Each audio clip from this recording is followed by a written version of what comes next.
Hello students, कैसे हो। स्वागत है आपका आदर्श डिजिटल ऑनलाइन क्लासेस के आज की इस नए वीडियो में। प्यारे बच्चों, हम तत्वों के वर्गीकरण वाला चैप्टर केमिस्ट्री का हमारा तीसरा चैप्टर है वो पढ़ रहे थे। बेसिक जानकारी प्राप्त की थी और उन जानकारियों की हमने इतनी ज़्यादा विस्तार से चर्चा भी नहीं की और नॉर्मल आपको बताया, क्योंकि जितना आज तक पढ़ाया है वो कहीं ना कहीं 10th में आपका पढ़ा हुआ है। जैसे कि हमने डोबेराइनर ट्रिक की बात की तो पूरी की पूरी आपकी 10th में पढ़ी हुई, एक शब्द भी चेंज नहीं है 11th में। न्यूलैंड्स का पूरा आपका 10th में पढ़ा हुआ, एक शब्द भी चेंज नहीं है। मेंडलीव का थोड़ा सा बढ़कर की है, थोड़ी सी बातें और बतानी थी, तो उन चीज़ों को हमने नॉर्मली देखा, इतना ज़्यादा गहराई से अध्ययन नहीं किया, क्योंकि आपका कहीं ना कहीं 10th क्लास से वो सारी चीज़ें ताल्लुक़ रखती थी। प्यारे बच्चों, लोथरमेयर को हमने थोड़ा विस्तार से देखा क्योंकि वो 10th क्लास में आपके नहीं था। तो आज तक हमने जितना पढ़ा है, डोबेराइनर की बात करो, चाहे न्यूलैंड्स की बात करो, चाहे आपके लोथरमेयर की बात करो, चाहे आपके मेंडलीव की बात करो, सभी विद्वानों ने एक ही बात बताई थी और वो बात बताई थी परमाणु भार के आधार पर तत्वों का वर्गीकरण। परमाणु भार यानी सभी वैज्ञानिकों ने ऐसा समझा, ऐसा सोचा कि यार परमाणु भार को तो तत्वों के वर्गीकरण में तवज्जो देना ही पड़ेगा। इसी कारण डोबेराइनर ने देखो परमाणु भार के बढ़ते क्रम में 3 तत्वों को रखा, तो बीच वाले तत्व का परमाणु द्रव्यमान अन्य 2 तत्वों के परमाणु द्रव्यमान के औसतन के लगभग बराबर होता है, और लगभग 3 तरीकों तक उसकी बात सही भी निकली। न्यूलैंड्स ने भी परमाणु भारों को बढ़ते हुए रख करके बताया कि प्रत्येक 8वें तत्व का गुणधर्म पहले तत्व के गुणों से समानता रखता है, वो भी लगभग 20 तत्वों तक सटीक बात बैठी। लोथरमेयर ने भी परमाणु भार और आयतन के मध्य वक्र बना करके धातु, अधातु, उपधातु की स्थिति को क्लियर किया और लगभग उसकी बात सही बैठी। उसने आवर्त शब्द की उत्पत्ति भी की। इसके पश्चात लोथरमेयर के पश्चात मेंडलीव भाई साहब ने भी क्या किया, परमाणु भार तत्वों के भौतिक और रासायनिक गुणधर्म का आवर्ती फलन होता है, ये बातें मेंडलीव ने बताई थी। तो आज तक जितने विद्वानों का हमने अध्ययन किया है, सारे विद्वानों ने बताया कि तत्व का कहीं ना कहीं भौतिक और रासायनिक गुणों का जो संबंध है वो परमाणु के भार से है। हेनरी मोजले ने लगभग 1913 में उन सब के तत्वों के वर्गीकरण को विस्तार से अध्ययन किया। विस्तार से अध्ययन करके कुछ उन्होंने नई बात बताई। वो नई बात उन सभी वैज्ञानिकों से हटकर थी। वो नई बात क्या थी? मेंडलीव ने धातु के ऊपर इलेक्ट्रॉनों की बौछार करवा के एक्सरे जो आवृत्ति और परमाणु क्रमांक के मध्य संबंध ज्ञात करके एक बहुत ही सुंदर सा नियम दिया। और वो सुंदर सा नियम क्या था, जो पहले मेंडलीव का क्या था, मेंडलीव ने अपना जो नियम दिया था वो था तत्व की भौतिक व रासायनिक, तत्व के भौतिक व रासायनिक गुणधर्म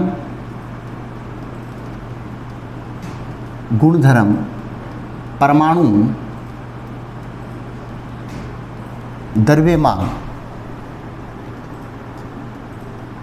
द्रव्यमान का आवर्ती फलन होता है।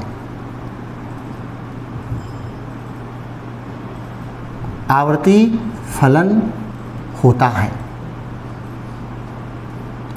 ये बात किसने बताई थी? ये बताई थी मेंडलीव ने। ठीक है, अब देखो, अब एक नया भौतिकी विद्वान 1930 के अंदर कौन सा विद्वान आया था? वो था हमारा हेनरी मोजले। कौन सा विद्वान था? वो था हेनरी मोजले, जो मोज करके चला गया।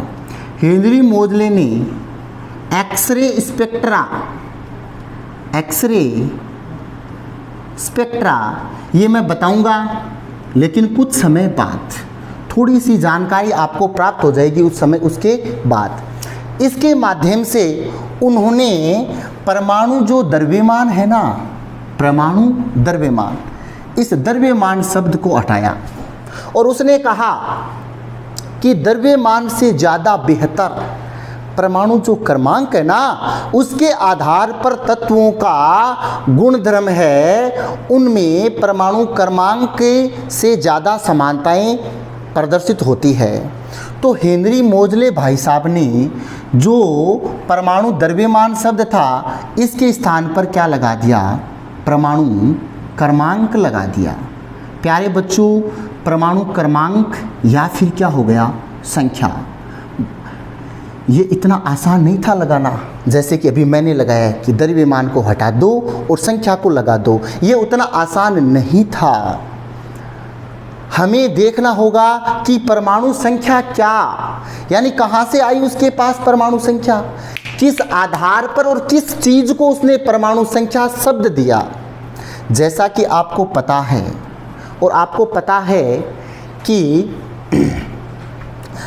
कोई भी जो तत्व होता है, उस तत्व या परमाणु की एक नाभिक होता है, और जो एक नाभिक होता है, इस नाभिक में प्रोटॉन और न्यूट्रॉन होता है।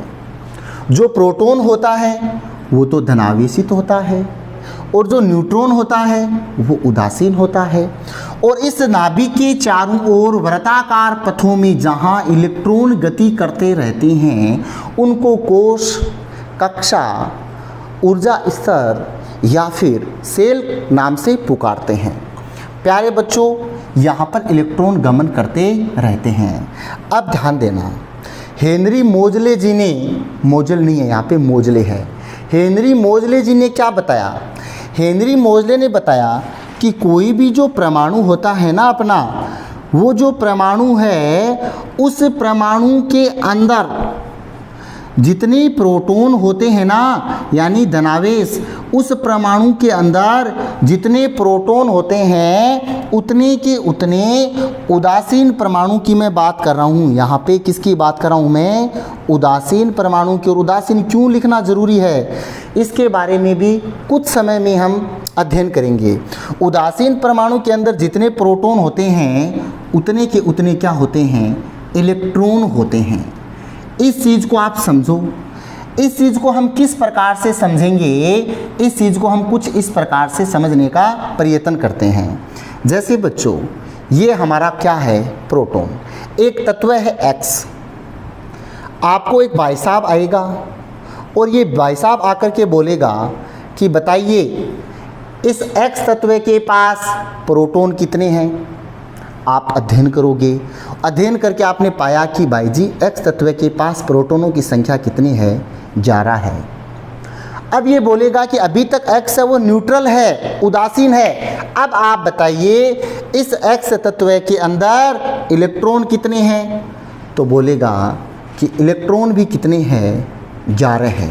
अरे वाह, प्रोटॉन भी 11 है, इलेक्ट्रॉन भी 11 है। अभी अभी मैंने एक ही तत्व के बारे में 2 शब्द यूज में लिया।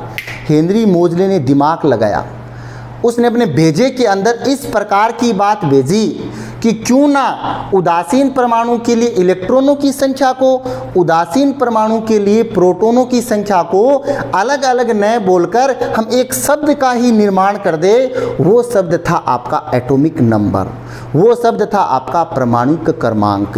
और उसी दिन से उसका जीवन भी सुधर गया और केमिस्ट्री की जीवन और दशा भी सुधर गई। जैसे बच्चों, इन दोनों के स्थान पर एक शब्द पड़ा, उस शब्द का नाम मैं बड़े शब्दों में यहाँ पे लिख रहा हूँ, उस शब्द का नाम पड़ा परमाणु संख्या। क्या नाम पड़ा? परमाणु संख्या। प्यारे बच्चों, यहाँ पे ये जो परमाणु संख्या है ना, जितनी कोई भी तत्व की परमाणु संख्या होती है, आपने अध्ययन किया है पीछे की कक्षाओं में, उसके अंदर उतने ही तो धनावेशित होते हैं। अगर वो परमाणु उदासीन है तो उसमें उतने ही क्या होंगे? ऋणावेशित पार्टिकल होंगे। जैसे आपको किसी ने बोला कि कैल्शियम है वो 20 नंबर पर है। कितने नंबर पे है? 20 नंबर पे।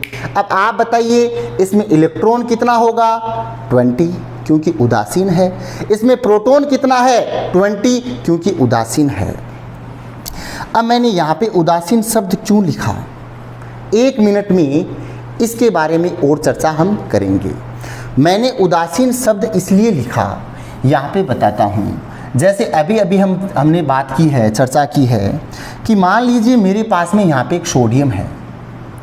सोडियम कितने नंबर पे है? 11 नंबर पे। ध्यान दे, अगर आपको आता है तो बहुत अच्छी बात है, अगर नहीं आता है तो कोई बुरी बात नहीं है।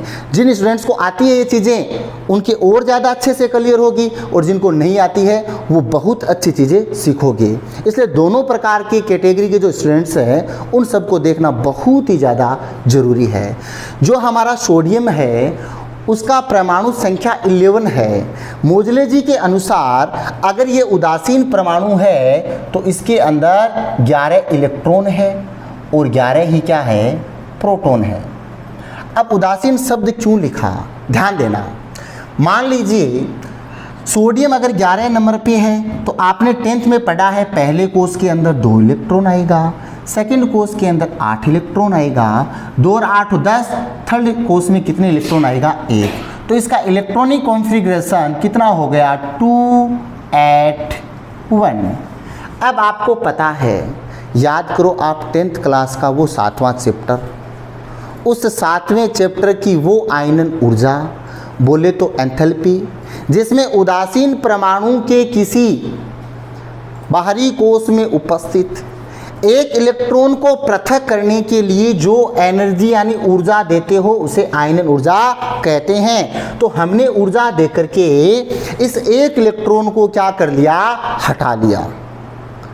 थोड़ी सी ऊर्जा देनी पड़ी क्योंकि सबसे बाहरी कोष में ऐसी ऊर्जा ज़्यादा होती है। सेकंड चैप्टर में आपने सीखा है जैसे जैसे कोषों की संख्या बढ़ती जाती है वैसे वैसे ऊर्जा भी बढ़ती जाती है। तो फाइनली इसके पास वैसे ही ज़्यादा ऊर्जा थी, थोड़ी सी ऊर्जा देकर के इसको हटा दिया हमने। अट्रैक्शन फोर्स इसका कम था नाभिक से, प्रभावी नाभिक आवेश, वो सारी चीज़ें आप इसी चैप्टर के अंदर पढ़ने वाले हो। इसीलिए तो मैंने बताया था कि अगर आपको केमिस्ट्री सीखनी है तो तीसरा लेसन आपको 100% सीखना पड़ेगा। ये आपकी मजबूरी समझो या कुछ भी समझो, जब तक आप इस लेसन को नहीं समझ पाओगे तब तक ना तो आप ऑर्गेनिक पढ़ पाओगे ना अनऑर्गेनिक पढ़ पाओगे। हर चीज़ में आपको कन्फ्यूजन ही कन्फ्यूजन मिलेगा।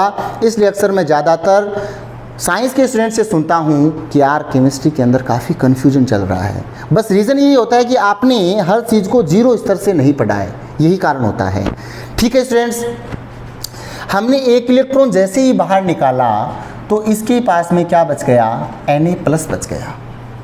प्यारे बच्चों, Na+ का मतलब अब इसके पास में 2 और 8 यानी कि इसके पास में टोटल 10 इलेक्ट्रॉन बचे हैं। तो यहाँ पे Na+ में मैं इलेक्ट्रॉन लिखूंगा 10, लेकिन प्रोटॉन में कोई फर्क पड़ा है क्या? नहीं पड़ा है। इसलिए हम परमाणु क्रमांक के बराबर इलेक्ट्रॉन की संख्या नहीं रख सकते हैं। अगर उदासीन शब्द बोला है तो हम लिख सकते हैं प्रोटॉन उसके बराबर, अगर उदासीन शब्द नहीं बोला है तो नहीं लिख सकते हैं। खैर, हमारा मैटर कुछ और था।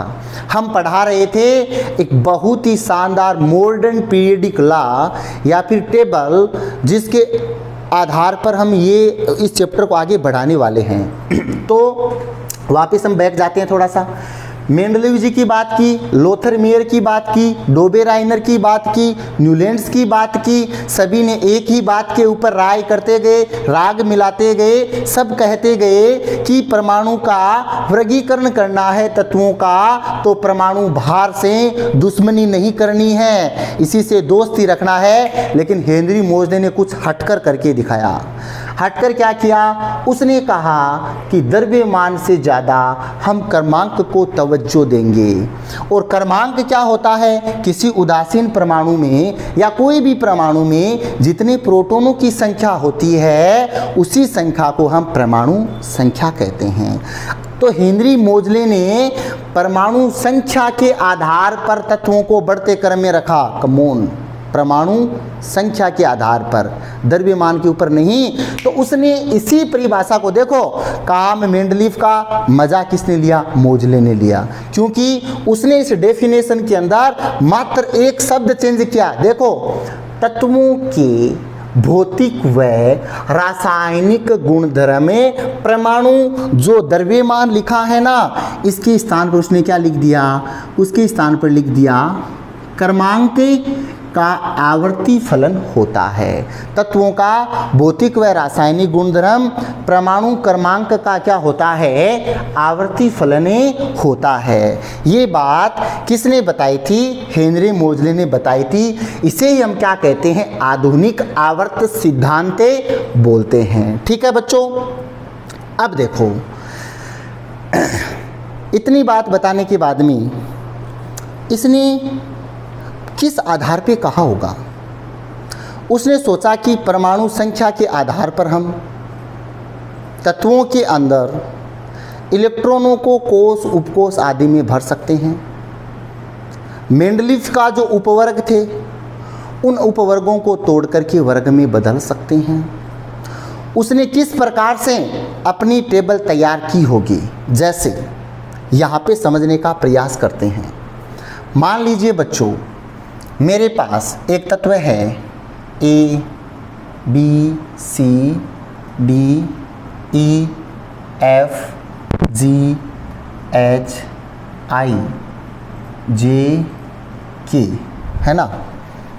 L, M, N, O, P, Q, R, S, T, U, V, W, X, Y, Z।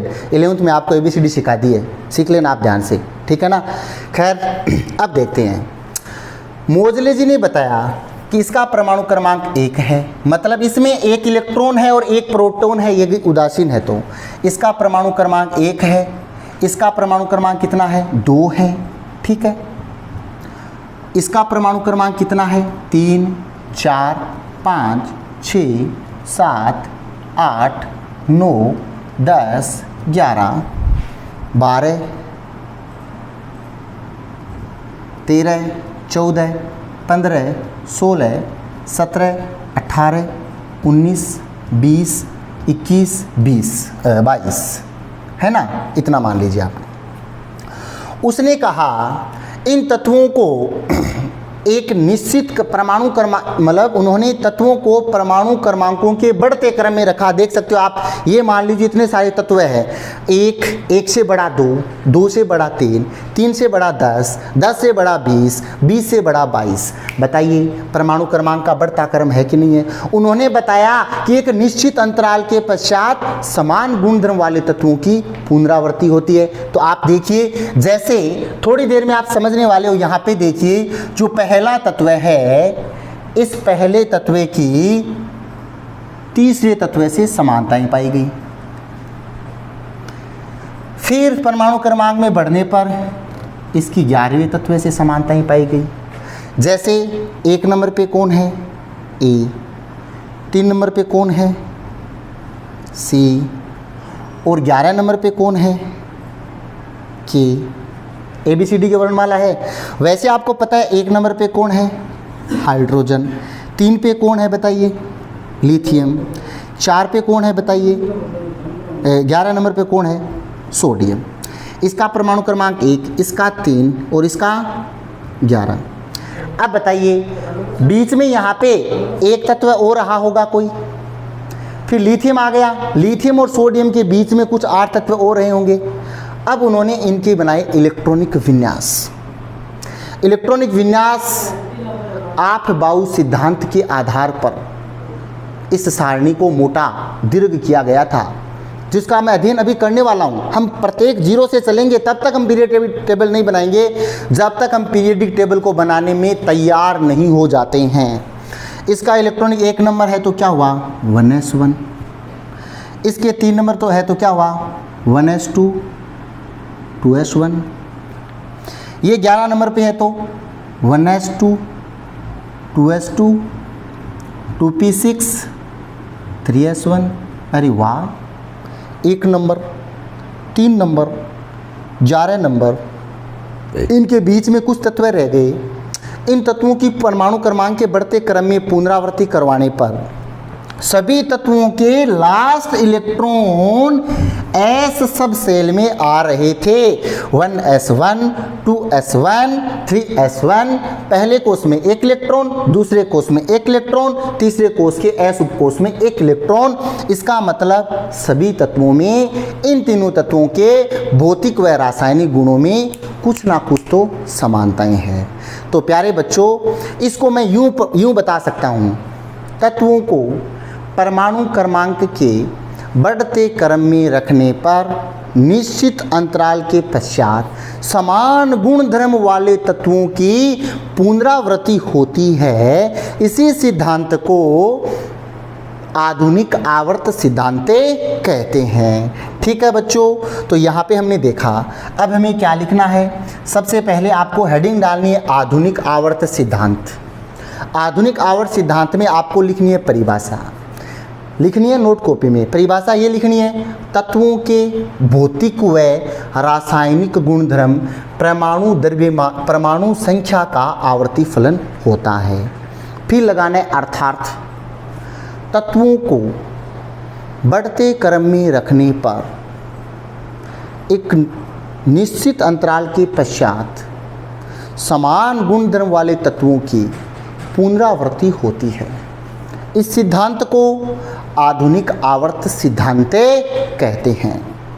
फिर नीचे डैश लगा के लिखना है प्यारे बच्चों, नीचे डैश लगा के लिखना है आधुनिक आवर्त सारणी का विस्तार बोर ने,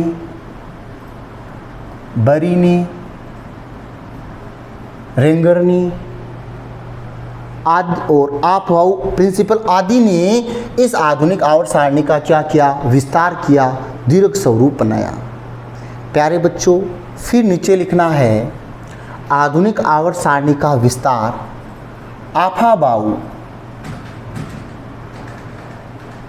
आफाबाऊ सिद्धांत पर किया गया। आफाबाऊ सिद्धांत पर किया गया। ये आफाबाऊ सिद्धांत है वो आप दूसरे चैप्टर में पढ़े हो, सेकंड चैप्टर में। और हम जब तक इस आफाबाऊ सिद्धांत को अब अच्छे से नहीं समझ पाते हैं तब तक हमें आधुनिक आवर्त सारणी नहीं बनानी चाहिए। क्या होता है आफाबाऊ का सिद्धांत? इस सिद्धांत को हम यहाँ पे पढ़ते हैं। प्यारे बच्चों, सबसे पहले हमें एक काम करना है और वो काम है जैसा मैं लिखूं वैसा लिखना है। 1 2 3 4 5 6 7, हमें 7 तक गिनती लिखनी है। ठीक है, ये है पहला कोष। जैसे कोष होता है ना, पहला कोष 1, दूसरा कोष 2, तीसरा कोष 3। अभी परामर्श क्लास के अंदर मैंने आपको बताया भी था, परामर्श क्लासेज आप पूछने के लिए कभी आ जाते हो गवर्नमेंट की गाइडलाइन के अनुसार, तो मैंने बताया ही था क्वांटम संख्या। क्वांटम संख्याएं जो चल रही है उसके अंदर सबसे पहले बताया था मुख्य क्वांटम संख्या जो कोषों के बारे में जानकारी देती है, कोषों के बारे में, सेल के बारे में। तो ये सारे कोष है, पहला कोष, दूसरा कोष, तीसरा कोष, चौथा कोष, पांचवा कोष, छठा कोष, सातवां कोष। फिर एक को ख़त्म कर देना है। अब वापस यहाँ से 2 से गणना स्टार्ट करनी है। 2 3 4 5 6 7। ओके स्टूडेंट्स, अब आपको 2 को नहीं लिखना है, वापस लिखना है 3 4 5 6 7। फिर 3 को नहीं लिखना है, 4 से स्टार्ट करना है, 4 5 6 7। इतना काम करना है। इतना सा काम करने के बाद में अब आपको ऊपर वालों में सभी के पास लगाना है S, 2S, 3S, 4S, 5S, 6S, 7S। Quantum number यानी परमाणु के अंदर इलेक्ट्रॉन की सही सी स्थिति, इलेक्ट्रॉन की ऊर्जा, चुंबकीय क्षेत्र में उनका व्यवहार बताने के लिए जिन संख्याओं का आविष्कार किया गया था वे सारी की सारी संख्या क्या है? वे सारी की सारी संख्या है क्वांटम संख्या। इन क्वांटम संख्याओं में हम लोगों ने क्या पढ़ा था? हम लोगों ने ये पढ़ा था कि मुख्य क्वांटम संख्या कोषों के बारे में जानकारी देता है जिसका मान n से अनंत तक चलता है। दिगंशी क्वांटम संख्या उपकोषों के बारे में जानकारी देता है जिसका मान L यानी n-1 तक यानी 0 से अनंत तक चलता है। तो ये तो है उपकोष। रेड वाले तो क्या है? कोष। रेड वाले क्या है भैया? कोष है। और ब्लू वाले क्या है? उपकोष है। ठीक है। दूसरे में लिखना है P P P P P P।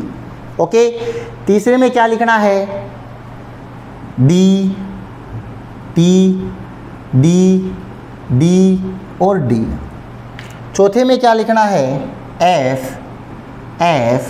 बस छोटा सा 5 मिनट का सिद्धांत है ये F। रेड वाले कोष, ब्लू वाले उपकोष। अब आपको महाभारत का युद्ध करना है। अर्जुन बनना है और दुष्टों को मारना है। किसी को घायल भी करना है आपको। कैसे करना है देखो, हम ब्लैक तीर से चलाते हैं। सबसे पहले आपने यूं तीर चलाया, आपने 1s को मारा। फिर आपने यूं तीर चलाया, 2s को मारा। फिर आपने यूं तीर चलाया, 3s को मारा। फिर आपने यूं तीर चलाया, इसको मारा। पहले एक एक को मारा, फिर एक एक तीर से दो दो को मारा। अब हम एक एक तीर को किससे मारते हैं? 3-3 से मारते हैं। फिर भी एक एक तीरों से किसको मारते हैं? 3-3 को। और अब कितनों को मारेंगे? 4-4 को मारेंगे। फिर कितनों को मारेंगे? प्यारे बच्चों, ये अगर आपने नियम सीख लिया तो ऐसे मानो कि आपका वजन हल्का हो गया। हर चैप्टर में काम आएगी ये चीज़ें। फिर हमने इसको यूं ऐसे कर दिया मान लीजिए। तो इस प्रकार से इतने लिखने की ज़रूरत नहीं है, इतना बहुत है। ये लो, ये लो 7 पे काम चल जाएगा आपका। ठीक है, ये आपका काम चल जाएगा यहाँ तक। ठीक है। अब क्या होगा? इन तीरों को मिलाना है। कैसे मिलाना है? ऊपर से नीचे। सबसे पहले किसकी बारी आई थी? मैं यहाँ पे लिख रहा हूँ इसको इस पेन से। सबसे पहले बारी आई थी 1s की। सबसे पहले बारी किसकी आई थी? 1s की बारी आई थी। 1s के बाद में किसकी बारी आई? 2s की। 2s के बाद में किसकी बारी आई? 2p की। 2p के बाद में किसकी बारी आई? 3s की। 3s के बाद में किसकी बारी आई? 3p की। 3p से बाद में किसकी बारी आई? 4s की। 4s के बाद में किसकी बारी आई? 3d की। 3d के बाद में किसकी बारी आई? 4p की। देखो क्रम से चलना है, आगे वाले तीर को पीछे वाले तीर से मिलाते चलना है। 3p 4s, 4s के बाद में 3d 4p। फिर कौन आया आपका? ये रहा 5s। 5s के बाद में 4d। 4d के बाद में नहीं सॉरी 5s के बाद में 4d। 4d के बाद में 5p। 5p के बाद में 6s। 6s के बाद में ये 4f 5d 6p 7s, ऐसे आप लिख सकते हो। तो ये हमारे पास ये क्या है? इसके अंदर 1 2 3 4 जो संख्या है वो तो है कोष। और S P D F ये सारे हैं, ये क्या है? आपके उपकोष। ठीक है। अब देखो आप लोग, आपको पता है S उपकोष में मैक्सिमम 2 इलेक्ट्रॉन भर सकते हैं। P में अधिकतम 6 इलेक्ट्रॉन भर सकते हैं, आपने सीखा है क्वांटम नंबर में। D में अधिकतम याद कर लेना 10 इलेक्ट्रॉन भर सकते हैं। और F में अधिकतम 14 इलेक्ट्रॉन भर सकते हैं। S P D F। ठीक है। अब हम देखो किस प्रकार से इलेक्ट्रॉनिक विन्यास ज्ञात कर सकते हैं इसी नियम से आधार पर। जैसे मुझे सोडियम का इलेक्ट्रॉनिक विन्यास ज्ञात करना है। किसका ज्ञात करना है बच्चों? मुझे ज्ञात करना है सोडियम का इलेक्ट्रॉनिक विन्यास। तो हमें पता होना चाहिए सोडियम कितने नंबर पर है। सोडियम है 11 नंबर पर।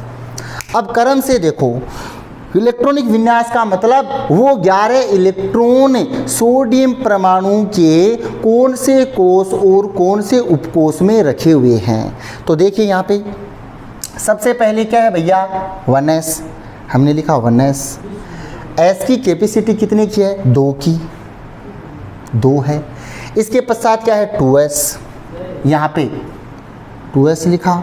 2s की कैपेसिटी कितने की है 2 की, s की 2 लिखा। इसके पश्चात यहाँ पे कौन आया 2p, 2p लिखा। फिर p की कैपेसिटी कितने की है 6 की, 6 लिखा। अब इनको जोड़ा 2 और 2 4, 6 4 10, लेकिन इलेक्ट्रॉन कितने हैं 11, इसलिए हम 2p से भी आगे बढ़ कर के कहाँ चले गए 3s पर। अब हमारे पास 10 तो ऑलरेडी आ गए, s की कैपेसिटी 2 है, लेकिन हम भरेंगे कितना 1 इलेक्ट्रॉन। अब इन सब को ऐड करो 2 और 2 4 और 6 10 और 1 11, और सोडियम हमारा कितने नंबर पे है 11। इस प्रकार से हमें पता चल गया सोडियम का इलेक्ट्रॉनिक विन्यास। अब इसको हम परमाणु में कैसे दर्शाएंगे, परमाणु में मैं दर्शा रहा हूं यहां पर। ये आपका क्या है 1 का मतलब पहला कोष। पहले कोष के s उपकोष में कितने इलेक्ट्रॉन है भाई 2 है। ये दुआ लगाया हुआ है ना, जैसे ब्लैक से बता देता हूं मैं इसको। ये देखो इस दुआ का मतलब दूसरा कोष, और इस दूसरे कोष में 2 तो s में और 6 उपकोष में, 6 और 2 कितने इलेक्ट्रॉन हो गए 8। इसके पश्चात आगे 3 आ गया, तो ये आ गया आपका तीसरा कोष। तीसरे कोष के s उपकोष में 1 इलेक्ट्रॉन। अब इनको जोड़ो 2 8 10 और 1 11।